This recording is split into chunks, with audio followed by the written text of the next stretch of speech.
thanks for tuning in today. So one of the phrases that has come to mind today is that around accountability. Well, it's a word that I see many organizations have as one of their core values, accountability. And you think, yeah, if everyone was accountable in terms of what they say, delivering on what they promised, wouldn't the world be a great place? But I also want to start from, I guess when I think of accountability, something that came up in conversation today is around if you're an accountable person, you're accountable for everything. And I kind of was thinking, gosh, am I? Like, I feel like I am an accountable person, but it comes to certain things. But honestly, in other regards, I am not. I'm kind of useless. So there's this quote that gets shared and brandied around all the time on social media, and people love it, but I do have a contrarian take on it. And the quote is, how you do one thing is how you do everything. So I guess the example I'm talking about here is accountability. So if I say I'm an accountable person, if I'm accountable to my fitness regime, then I should be accountable to everything else in life. And honestly, I don't know about you, but it's certainly not the case. I wish that I was accountable in more aspects. I think my accountant, to be honest, she's constantly chasing me for things like receipts and for answers and for export on certain accounts. And I'm just useless. So I do think it's a myth, and I think it's really around what you prioritize and what you value. And often it's really good from time to time to sort of evaluate that. But I also do think this plays out across many other fields. For example, you can be a spontaneous person and love going with the flow. I love being spontaneous, but I also love having a routine and being organized. Right, so how I do one thing is not how I do everything. I can consistently record and release a podcast every day in 2025, but also simultaneously not reconcile my Xero accounts on a regular basis, much to my, like I said, my accountant's dismay.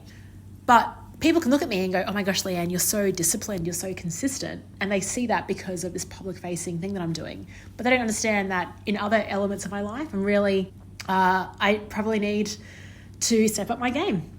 You can also be the life of a party during a workshop and also equally love not talking to people for a whole weekend. This is absolutely me. I really love leading workshops and being involved. I love going to parties. I love being very social. But there's also a part of me that loves retreating and just thinking. So I really enjoy, and like I'll definitely go on hikes with people, but I love going on long hikes just by myself, not even listening to podcasts sometimes, just my own thoughts. It's a total indulgence. I love it. I love just reading a book. I love, just spending time at home and not having to be that external facing person.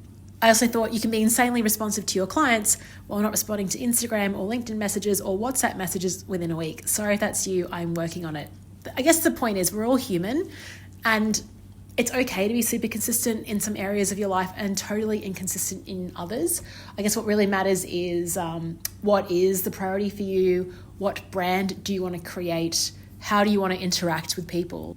And maybe set some expectations around that, and what are the key things that you need to be, I guess, accountable on that will move you forward.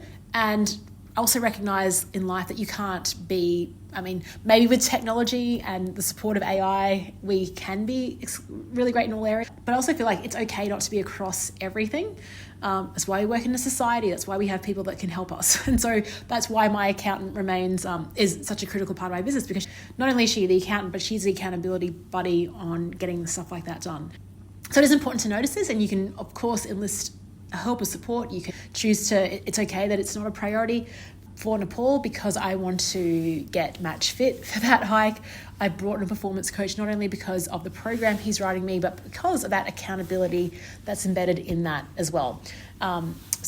Just sharing that it's okay not to be across all areas. You're human. Maybe it's a nice time to sort of do a stopgap and think, hey, where am I really consistent and where can I improve? Where is that potential? Thanks for listening, and I'll speak to you tomorrow.